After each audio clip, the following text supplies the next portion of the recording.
इन विनाशकारी सप्ताहों की घटनाओं पर फिर से गौर करके और आर्काइव्स की गहराइयों में उतरकर हम बम और जापान के समर्पण पर उसके असर और दूसरे विश्व युद्ध के अंजाम की असली दास्तान को उजागर करेंगे।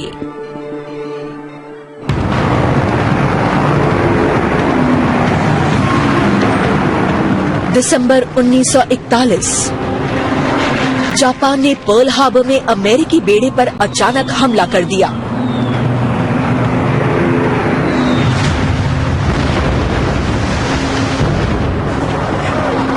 अमेरिका के 2402 सैनिक मारे गए।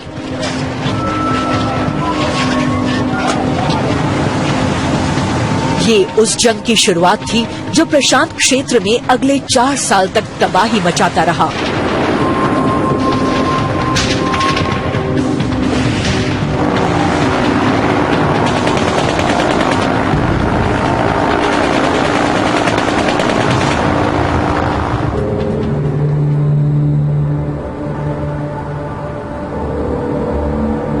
इस जंग में 20 लाख से ज्यादा जापानी सैनिक और नागरिक मारे गए।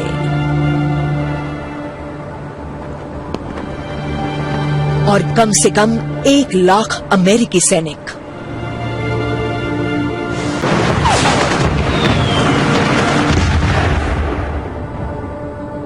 (1944) के अंत तक अमेरिकी सेना ने मैरियाना आइलैंड्स पर कब्जा कर लिया था।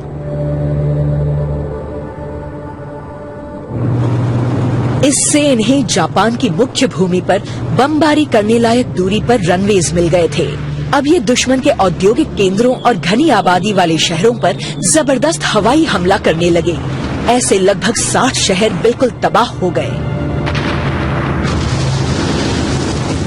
उम्मीद थी कि इससे जापान समर्पण के लिए मजबूर हो जाएगा, लेकिन इसकी बजाय जापान ने केत्सुगो की रणनीति अपना ली, यानी टोटल वॉर। ये केत्सुगो एक खौफनाक ऑपरेशन था, क्योंकि इसमें हर सैनिक और हर नागरिक को कामिकाजे यानी आत्मघाती योद्धा बना दिया जाना था।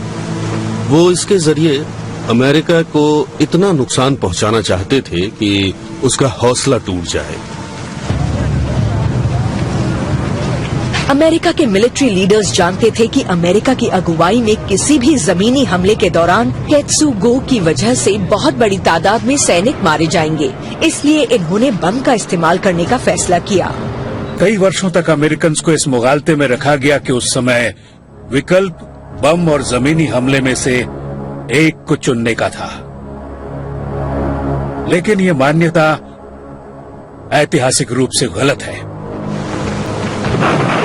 इतिहासकार बार्टन बर्नस्टीन का मानना है कि एक तीसरा विकल्प भी मौजूद था कि एक मजबूत सहयोगी के साथ मिलकर जापान पर 2 तरफ से हमला किया जाए।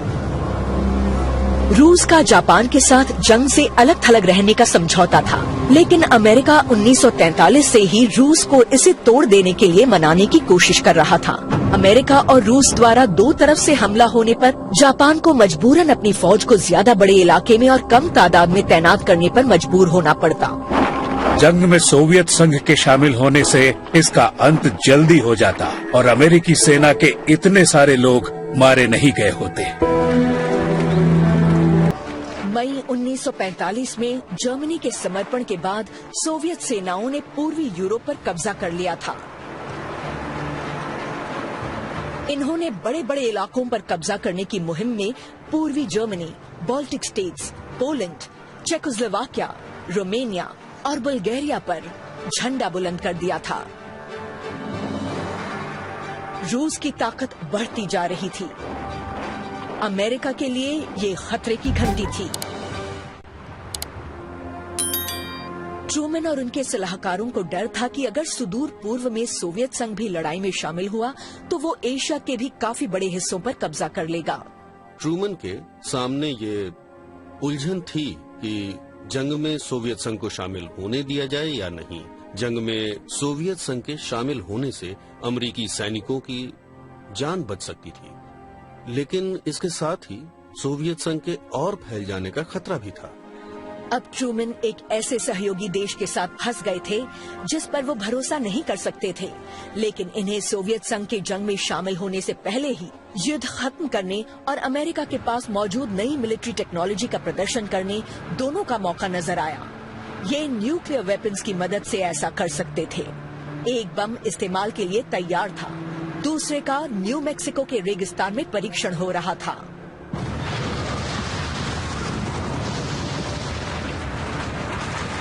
इक्कीस जुलाई को ट्रूमन को टेस्ट की रिपोर्ट मिली। ये टेस्ट उन लोगों की उम्मीद से कहीं ज्यादा कामयाब रहा था और ट्रूमन बहुत खुश थे।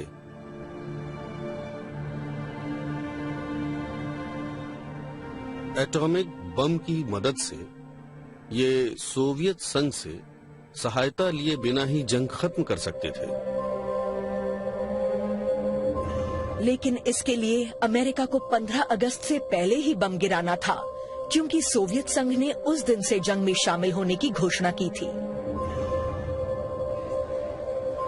ट्रूमन ने अपने सलाहकारों से तुरंत पॉट्सडैम डिक्लेरेशन जारी करने को कहा, जिसमें जापान को तुरंत बिना शर्त समर्पण करने या पूरी तबाही झेलने की चेतावनी दी गई थी।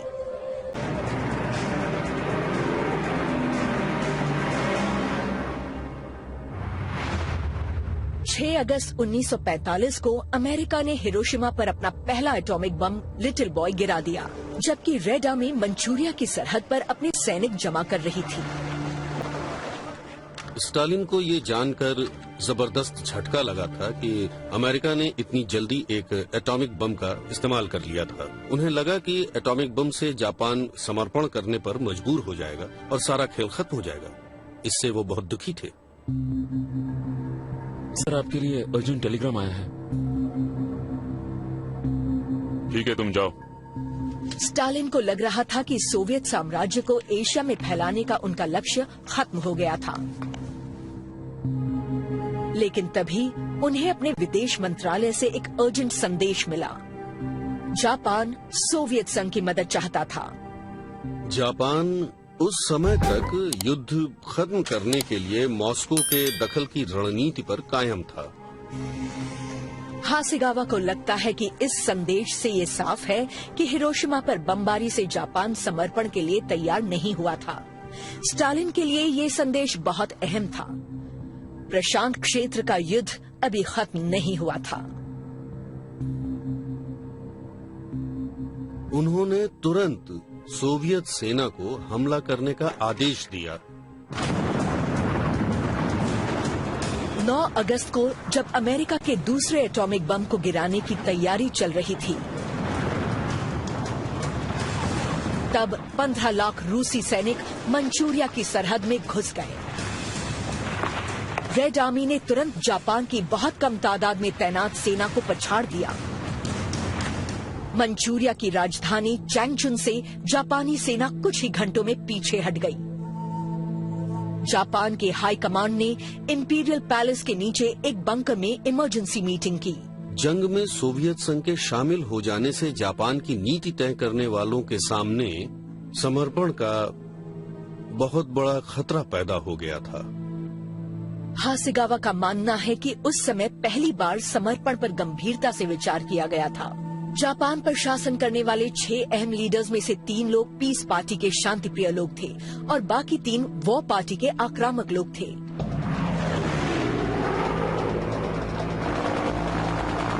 अपनी नेवी की बर्बादी, अपने एयरफोर्स की तबाही,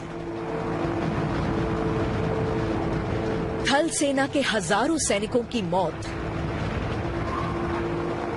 और फायर बॉम्बिंग और हिरोशिमा बम की चपेट में आकर लाखों नागरिकों के मारे जाने के बावजूद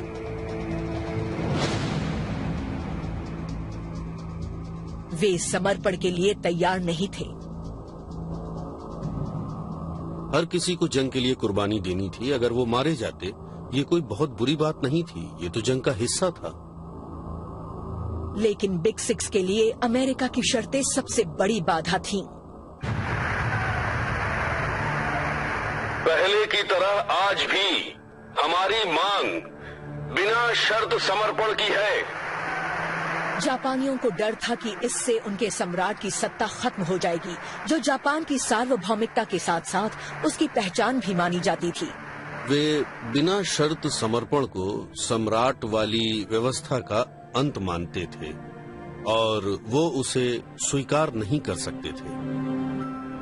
बिग सिक्स सम्राट और साम्राज्यवादी सिस्टम को बनाए रखने के लिए बेताब था, लेकिन उग्रपंथी और नरमपंथी नेता इसे हासिल करने के लिए अलग अलग रणनीति अपना रहे थे। वो पार्टी केत्सुगो के जरिए अमेरिकियों को इतना नुकसान पहुंचाना चाहती थी कि शायद वे जापान को अपनी शर्त पर समर्पण करने की छूट दे देते। पीस पार्टी सोवियत संघ के जरिए शांति के लिए बातचीत करना चाहती थी। सोवियत संघ के हमला कर देने से दोनों योजनाएं नाकाम हो गईं। उनके युद्ध में शामिल हो जाने से सोवियत संघ के बीच बचाव के जरिए युद्ध खत्म करने की पीस पार्टी की उम्मीद हवा हो गई। सेना को लग रहा था कि इससे जापान की हिफाजत करने की उम्मीद भी खत्म हो गई, क्योंकि वो दो मोर्चों पर लड़ने के लिए तैयार नहीं थे। इस बीच रेड आर्मी के बढ़ने के साथ साथ बॉक्स का प्लेन ने भी उड़ान भरी।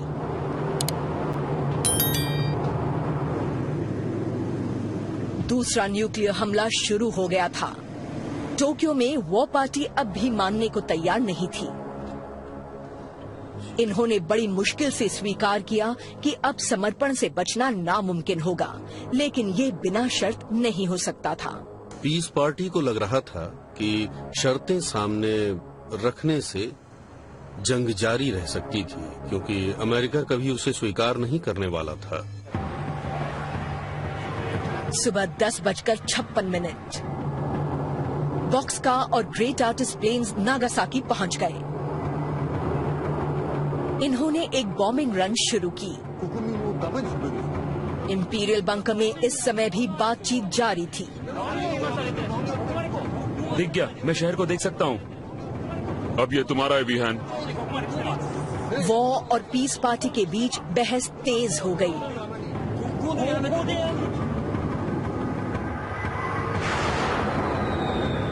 दिन के 11:02।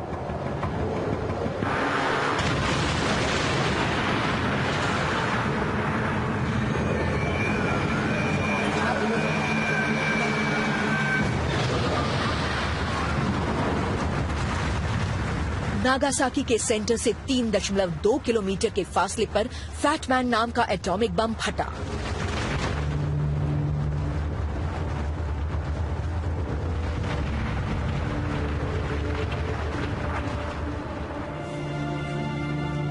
नागासाकी पर बमबारी की खबर 30 मिनट बाद हाई कमान तक पहुंच गई।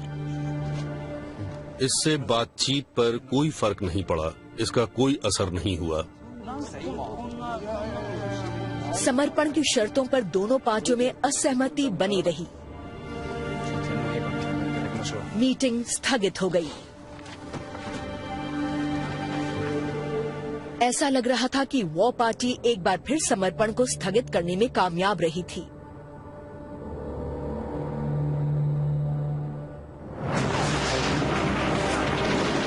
लेकिन हासेगावा ने पाया कि सोवियत हमले का पीस पार्टी पर गहरा असर पड़ा था। रेड आर्मी तेजी से जापान की मुख्य भूमि की ओर बढ़ रही थी। पीस पार्टी का मानना था कि इस जंग के जारी रहने से एम्परर सिस्टम पर बहुत बुरा असर पड़ सकता था। कम्युनिज्म और सम्राट वाली शासन व्यवस्था एक दूसरे के विपरीत हैं। सोवियत प्रभाव में सम्राट वाली व्यवस्था तबाह हो जाती। पीस पार्टी का मानना था कि समर्पण के बाद क्रांतिकारी सोवियत संघ के मुकाबले ज्यादा व्यावहारिक अमेरिकन द्वारा जापान के सम्राट को सत्ता प्रमुख बनाए रखने की संभावना ज्यादा थी। इसलिए उन्होंने उस शख्स से अपील की जो सेना से समर्पण करा सकता था। ये सिर्फ सम्राट कर सकते थे।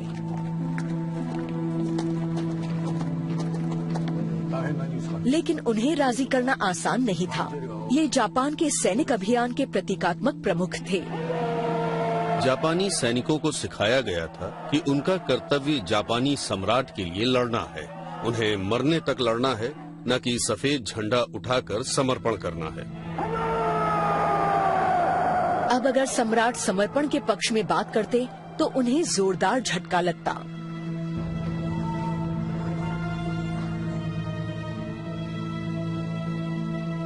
चौदह अगस्त को सुबह 10 बजे इंपीरियल बंकर में फिर से हाई कमान की बैठक हुई।